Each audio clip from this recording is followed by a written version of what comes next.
right, it is my pleasure to introduce our speaker, Dr. Larry Koenig. After over 10 years as a family therapist, Larry created the Up With Youth seminar, which has become acclaimed throughout America as the nation's leading self-esteem program for adolescents. Over 100,000 kids have benefited from this program over the last 12 years. Further, Larry is the creator of Smart Discipline for Parents. It is often said at this workshop that he has a delightful ability to talk about exactly what is going on in people's homes and to give both meaningful and practical advice, and I think you'll find that to be true this evening. His Smart Discipline system has been featured on PBS, and over the last 10 years it has become one of the most widely used systems of discipline in America today. Smart Discipline is a powerful and practical system designed to guide children down a path to success in school and in life. Larry has 5 children and lives with his family here in Baton Rouge, Louisiana. Ladies and gentlemen, please join me in welcoming Dr. Larry Koenig.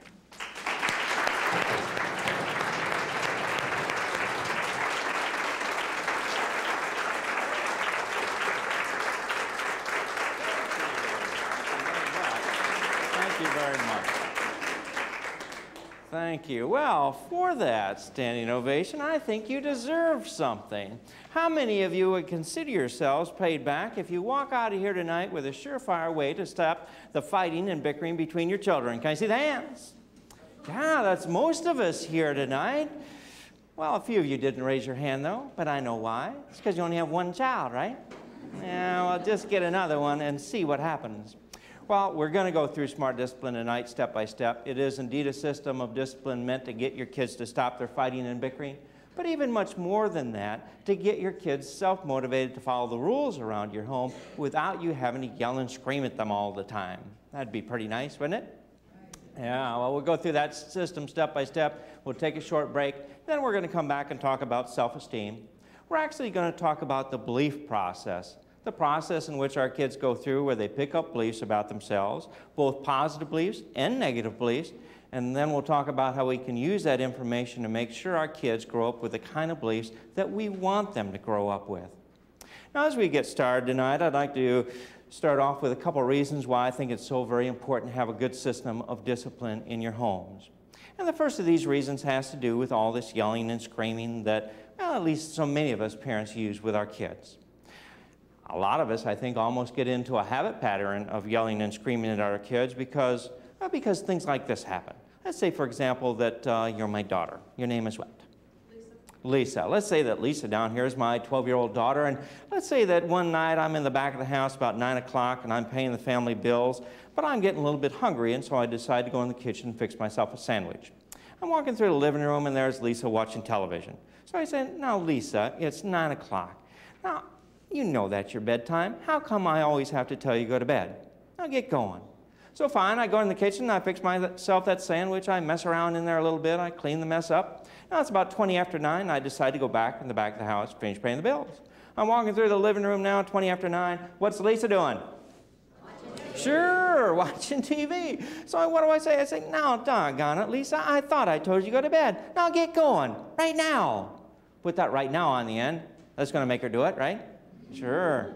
So I go in the back of the house, I finish paying the bills. Now it's about 10 o'clock, and I decide to come out and watch the evening news. What's Lisa doing?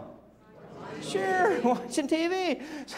So what do I say this? Well, I just lose it this time, crank the volume all the way up, and I say, now, doggone it, I mean it this time. Get a move on, Lisa.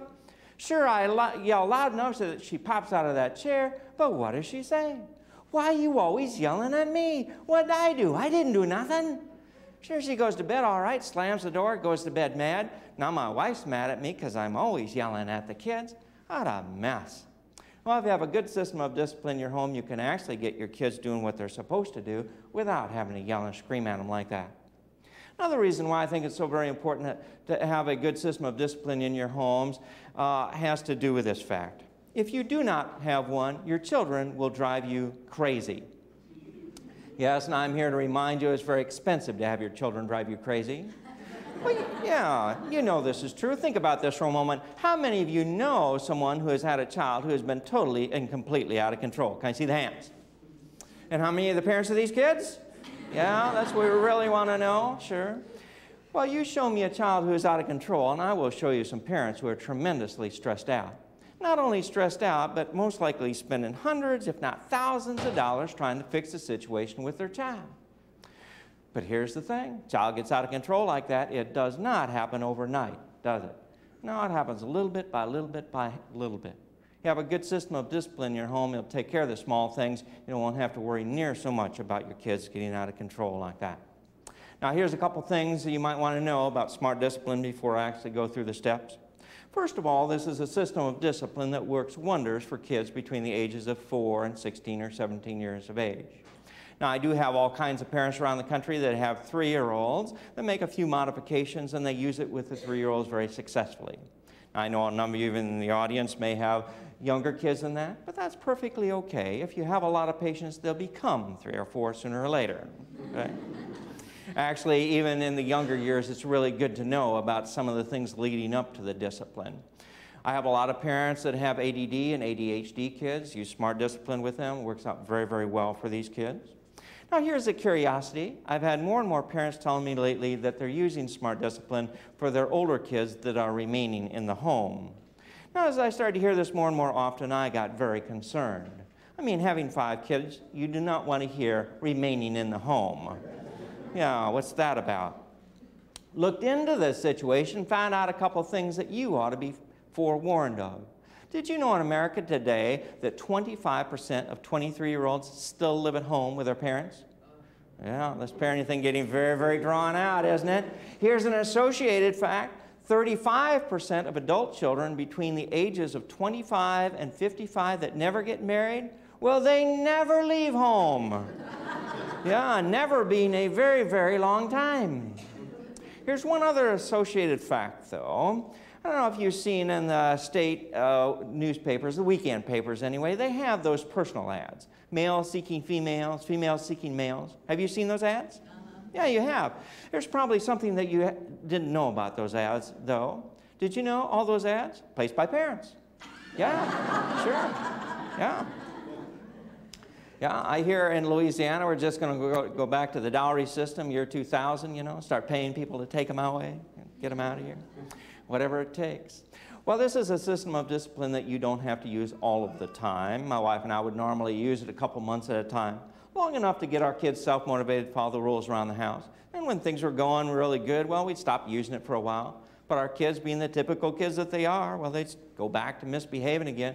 Good thing about smart discipline is you can pick it off the shelf. Literally 24 hours later, the kids regain the self-motivation to follow the rules.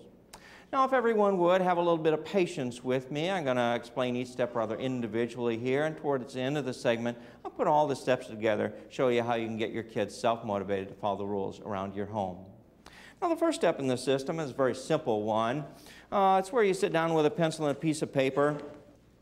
You want to do a little bit of brainstorming. You want to write down all of the things that are bugging you the most about your children's misbehavior. Now, it's not typically like our kids are out there doing awful, terrible, horrible types of things, is it? No, they're more common, everyday misbehaviors when they're repeated over and over again tend to drive us nuts. Things, for example, like, well, they won't clean up their rooms, leaving dirty dishes around the house. Now, don't you hate it when they put those two together? I mean, you go move a pile of dirty clothes and you find that glass you've been looking for the last month. It's still full of milk. It's just solid milk now. You hate that. Let's see. Leaving their toys out, lying, bad manners, too much TV. Average American child today watches 35 hours of television per week. Definitely too much TV, don't you think? Especially when you, you do the figures on it. Average American child today, by the age of 18, watches 36,000 hours of television. Definitely too much, isn't it? Negative attitude, talking back, sassing, doesn't get up on time. And it wouldn't occur to them to go to bed on time either, would it? Now, one of our daughters, by the way, we have 4 daughters. How many have daughters? Oh, well, now there's your problem.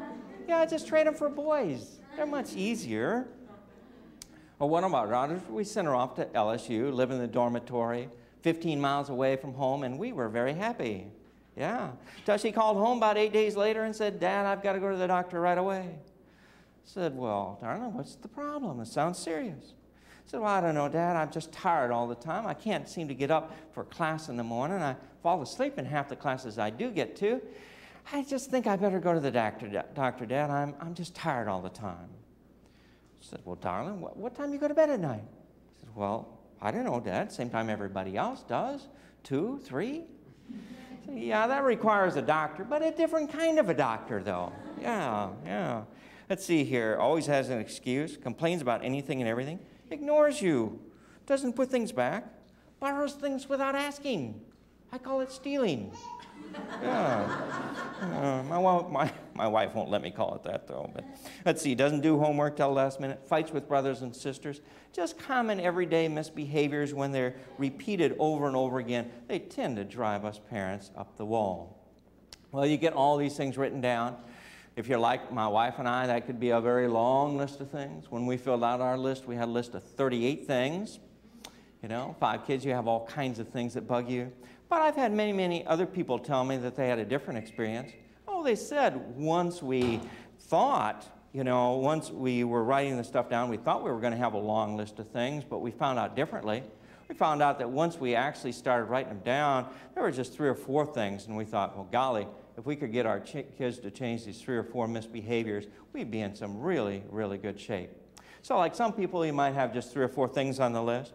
If you're like my wife and I, though, and you have this long list of things, it means you have to go on to the next step and cut that list of things down to a manageable number. In this system, if your child is between the ages of 3 and 8, you can have up to 5 things on the list. If your child is older than that, you can have up to 10 things to deal with. Now, once you've got that list of things down, you're ready to use that list to help you make some short, easy-to-understand written rules. Now, before I tell you what these written rules might be like, I'd like to go back and remind you about how our adult society works, because it'll tell you why I think it's important to have at least a few written rules in a family. Smart discipline, by the way, exactly patterns our adult society. We know, for example, that for all of us to get along together, well, we have to have our rules written down. We know that because if we did not have them written down, well, we'd be forever getting in one another's face over things. Let's take, for example, that you're out on one of the interstates this next Sunday, let's say I-10, you're going across the southern part of our state over towards Lake Charles. You got out across the Atchafalaya swamp, and there weren't any speed limits written down. No speed limit signs whatsoever. So you figure, well, the speed limit out here, I think they just changed it to 60 across the swamp. Well, I'll just set my cruise on 60. You do that, and you're traveling across that beautiful swamp of ours, and all of a sudden you look in your rearview mirror, and there's a state trooper behind you.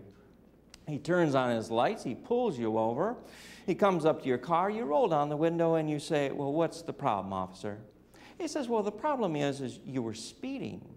You say, now, hang on a minute, there weren't any speed limit signs out here, so I just figured it was 60 miles an hour. He said, well, you figured wrong, because we changed the speed limit through here. In fact, just last night, we changed it to 35. Here's your speeding ticket. What would we say? Well, we'd say the same thing our kids are always crabbing at us about. Hey, that's not fair. Ever notice they have those speed limit signs every mile or 2 on the road? Why is that? That's because us adults, we need to be reminded exactly what the rule is. The other thing is, if we did not have our rules written down, well, we'd be forever arguing with one another over what the rules are. Well, I know a couple of years ago anyway, my wife was in a car accident in Baton Rouge, and fortunately she was not hurt badly, but the ambulance did have to take her up to the hospital, and I was up in the emergency room with her when a state trooper came in, called me out of the room. He said, look, I don't want to upset your wife, but I have to leave a ticket for her because the accident was her fault. Well, I got a little upset about it. He said, oh, don't worry about it. All you have to do is take this ticket down to the courthouse and pay it. That's all you have to do. Well, fine. After a couple of weeks, my wife asked me if I'd do that for her. I said, sure. Took the ticket down to the courthouse, stood in line for about 20 minutes. Finally got up the counter there, and the woman behind the counter says, can I help you, sir? I said, well, you certainly may. I take the ticket, and I pass it across the counter to her. I need to pay this ticket for my wife. Well, she glanced at the ticket, passed it back across the counter to me, and said, no, I'm sorry, sir, but your wife will have to go to court on this ticket. Well, I took that ticket, and I passed it back across the counter to her, and I said, no, you don't understand. You see, the state trooper told me personally all I need to do is come down here and pay the ticket. Well, she took the ticket. She passed it back across the counter to me and said, well, I'm telling you personally that your wife is going to have to go to court on this ticket. Well, I did what you might do. I took that ticket, and I shoved it back across the counter to her. And I said, now you show me where it says that. She said, oh, I'll be happy to, sir. Let's turn that ticket right over, right on the back. It says if it's an accident, you must go to court. Well, we certainly don't want to get into an argument with our kids over what the rules are, do we?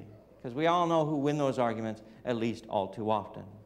Well, in this step, you take those things that are bugging you the most about your children's misbehavior, and you turn those things into some short, easy-to-understand written rules. I got 35 or 40 sample rules here, of which I'd like to just go over 3 or 4, give you an idea of the type of rules I'm talking about, and I'll also tell you why we have these particular rules in our family. Number 1 rule on this list was the number 1 rule in my family when I grew up, and I'll bet Nicola was the number 1 rule in a lot of your families as well. In our families, this was not a written down rule, but it didn't really need to be because it was very clearly and effectively communicated to us on a daily basis. This rule says disrespectful language is not allowed. Now, when we were growing up, it was not allowed for us to be disrespectful to our parents. Under no circumstances could we go to school to be disrespectful to a teacher. Heaven help you if you went to church to be disrespectful to someone up there. Now, respect was an incredibly important issue to our parents' generation. And even though it's still a very important issue to our generation of parents, it's not very effectively getting through to our children, is it? Now, I say that because oftentimes our kids come up saying things to us with such disrespectful attitudes and language that it leaves us almost aghast. Responding to them with things like, "Oh, what in the world gives you the idea that you could talk to me like that?" Well, let's think for a moment. What is giving our kids the idea that they could talk to us like that? Well, could it be perhaps that they're spending time over at their friends' houses and they hear their friends being totally and completely disrespectful to their parents and they see them get away with it? There's one possibility for your consideration. Could it also be, though, that they're turning on the television now and watching all kinds of sitcoms and cartoons where the whole comedy behind the whole program is disrespect? There's a real possibility as well, isn't it? I mean, all kinds of disrespect between parents and children being used as comedy. Here's one that just kills me as well. Disrespect between teachers and students being used as comedy. Disrespect between brothers and sisters, even friends, all being used as comedy. Actually, our kids are being bombarded with messages that it's perfectly okay to be disrespectful to the people in their lives. Oh, heck, not only okay, but it's fun to be disrespectful. Look, you can be popular, you can be a leader by being disrespectful. This unfortunately affects our kids at the very earliest of ages. Case in point, I was on an airplane a while back, sitting next to a young woman. She was asking me what I did for a living. I was telling her, and she said, "Well, then, can I ask you about something my 3-year-old daughter's doing?" I said, "Well, sure, what's she doing?" She said, "Well, lately, every time I ask her to do something, she tells me to shut up." I said, "Well, for heaven's sakes, where's she getting that from?"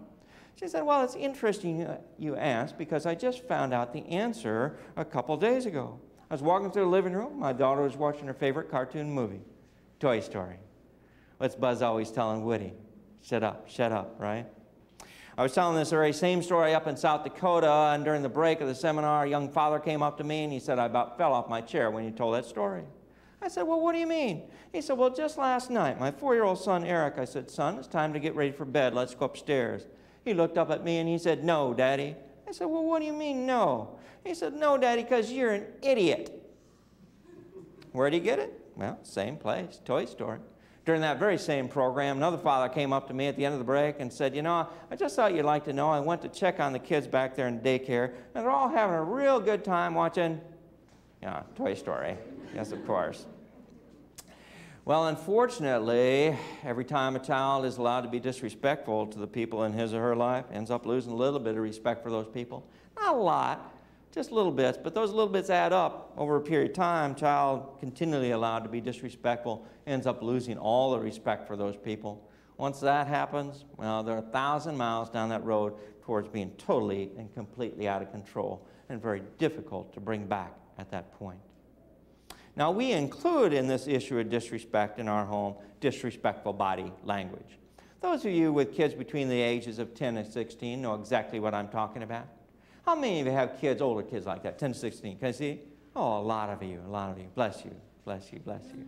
Now, how many of you have just little kids, 0 to 3? Can I see? Oh, a lot of you as well. Oh, watch out. Yeah, watch out. I say watch out because you see, once you get your children up in the middle school, that's when you look back at the terrible 2s and 3s as the good old days. Yeah, Temper tantrum in the grocery store with everybody staring back there to see if you're beating that child? Piece of cake, you wish you had it that good. Sure.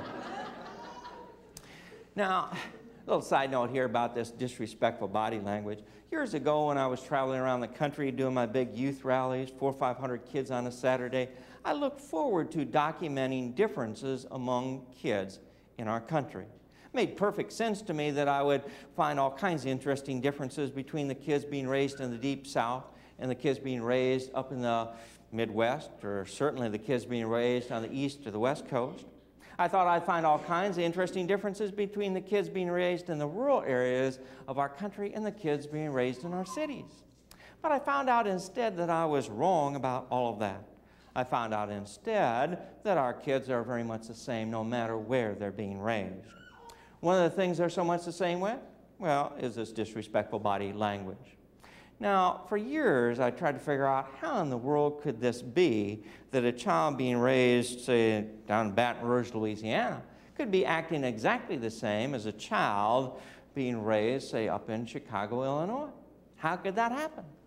Finally figured it out after a couple of years of study and observation, finally found out that once our kids get up into middle school, well, they start attending their own seminars. Yes, you've seen them in these seminars, you just didn't know what they were talking about. To find them in a seminar, well, all you have to do is go to a Friday night football game or basketball game. You see the little groups of junior high kids standing around talking to one another? Are they watching the game? No, they could care less. They're in seminar. This also explains the phenomena to you of why your kids are so desperate to go to the mall. You're saying to them, what do you mean you need to go to the mall? You don't have any more money, and I'm certainly not giving you any more. Well, these seminars, they're free. Yeah. Well, more importantly, what do they learn in these seminars? Well, they learn the 3 basic rules of communication with us, their parents. Rule number 1, when your parents are talking to you, do not let them look you in the eye. No, whatever it takes, you know. Avoid that eye contact at all costs. Rule number 2, roll your own eyes as frequently as possible, you know. Yes, in fact, they learn the exercises to strengthen the eye-rolling muscles. Rule number 3, well, end each and every conversation in the same exact way. You know, whatever, do whatever you want. You never do what I want anyway, you know. Well, we just lump it all together under disrespect, though. The rule is simply stated, though. It says no disrespectful language. Next rule on this list is a very, very important rule in our family. This rule says your chores must be done by 6 p.m. Now, to know why this rule is so important in our family, you have to know a little bit about my wife. My wife is one of these women who always wants things to be cleaned up, picked up, and neat at all times. Well, you know the type. Won't go to bed at night until the whole house is cleaned up, picked up, and neat. Won't leave for work in the morning until the whole house is cleaned up, picked up, and neat. As for me, I'm still trying to figure out how in the world the house gets so messed up in the middle of the night. How does that happen? I don't know. Well, what would happen on a typical day? Well, before we had smart discipline, our days would kind of go like this. We'd send the kids out the door for school in the morning, make them promise to come home straight after school to do their chores and get started on their homework. Now, we'd walk into the house about 5:30, 6 o'clock. If it's a school day, what do you suppose we'd find on the kitchen table? Yeah, school books, dirty socks, notes you'd gotten home from the teacher about a month ago. Now you're looking over on the counter, and there's the bread air drying on the counter. You go over to rescue what's left of the bread, and you're standing there now with a stale bread in your hand going, what am I supposed to do with this stale bread? Oh, I know, I'll just stick it back in the bag. Make them eat it. Maybe that will teach them a lesson. But that doesn't work either, does it? Because the next time they want a piece of bread, they eat that stuff? No, they just stick it right back in the bag. They're going, I'm not eating that stuff. No, it's stale. No, Mom and Dad, they'll eat that stale stuff. Just give me the fresh loaf down. Sure, so you put that up. Now you go poke your head in the refrigerator, see if you can find something for supper. You're standing there going, oh, what did they spill this time? Oh, red Kool-Aid all over the floor, for heaven's sakes. So you clean that up. Now, once you got that cleaned up, it's time to go around the kitchen and close the drawers, cupboard doors, microwave oven door. You walk a little further into the house, you find all 3 TVs on. But is anyone home watching television? No, of course not. They're over with their friends watching a few of those 36,000 hours of television. And of course, the chores wouldn't be done. Now we have a rule that says your chores must be done by 6 p.m. Keep in mind, by the way, I'm going to put all these steps together, show you how you can get your kids self-motivated to follow rules like these or any rules that are important in your home.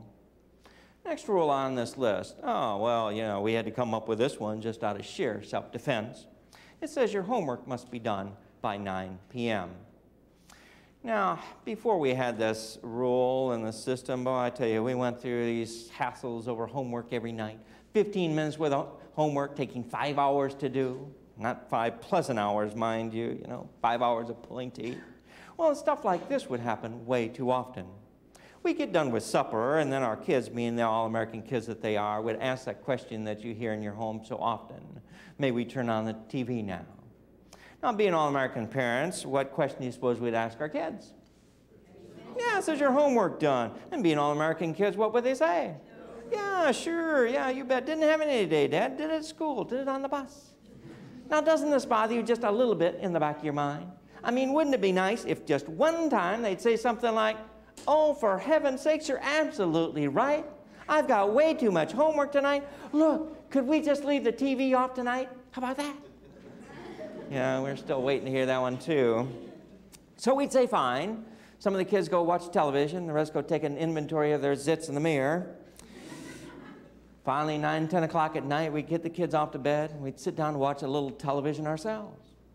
Invariably, about 10 o'clock, one of the kids come out of the bedroom and say something like, Dad, would you help me with my homework, please? I'd say, now, doggone it, Jennifer, you told me I had your homework done. Now, what is the problem? Well, I'm sorry, Dad, but I forgot something. Well, what? What did you forget? Well, I've got this major project due. Yeah, and when's it due? Sure, tomorrow, yeah, so 10 o'clock at night, you're sent out, to find that great big piece of white cardboard, and the glue and the glitter. Well, we don't do it anymore. When you think about it, after 9 o'clock at night, is that homework going to get done right anyway? No, most certainly isn't. For younger kids, we'd suggest an earlier time as well. Getting our kids to follow this next rule has made every bit of effort we've ever put in this smart discipline worthwhile. It says no fighting or bickering. I tell you what, if you would have taken all of the insanity in our family, measured it, I suppose about 87% of it would have been attributable to this fighting and bickering stuff. Well, things like this would happen. You'd have one of the kids sitting in the living room reading a book, minding her own business. Another child come through the living room and cuff her upside the head, And you go, now, why did you do that?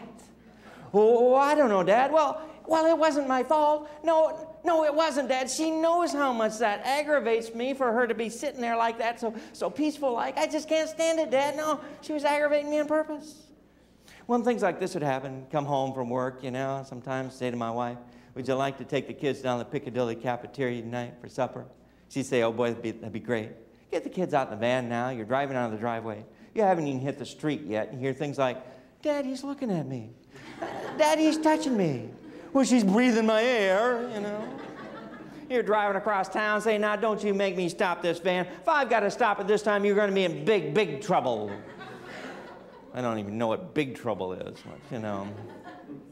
Last rule I'm going to mention here is a rule my wife came up with. She realized we couldn't have a rule for every little thing, so this one covers a lot of ground. It says you must do what you're asked the first time. Now, wouldn't that be nice? If you could just say, would you go pick up your toys? And they just went back and picked up your toys. That'd be nice, wouldn't it? Well, in this step, you take that list of 3 or 4 things that are bugging you the most, or you might have 5 or 10 things on that list. Whatever it is, you use those things to help guide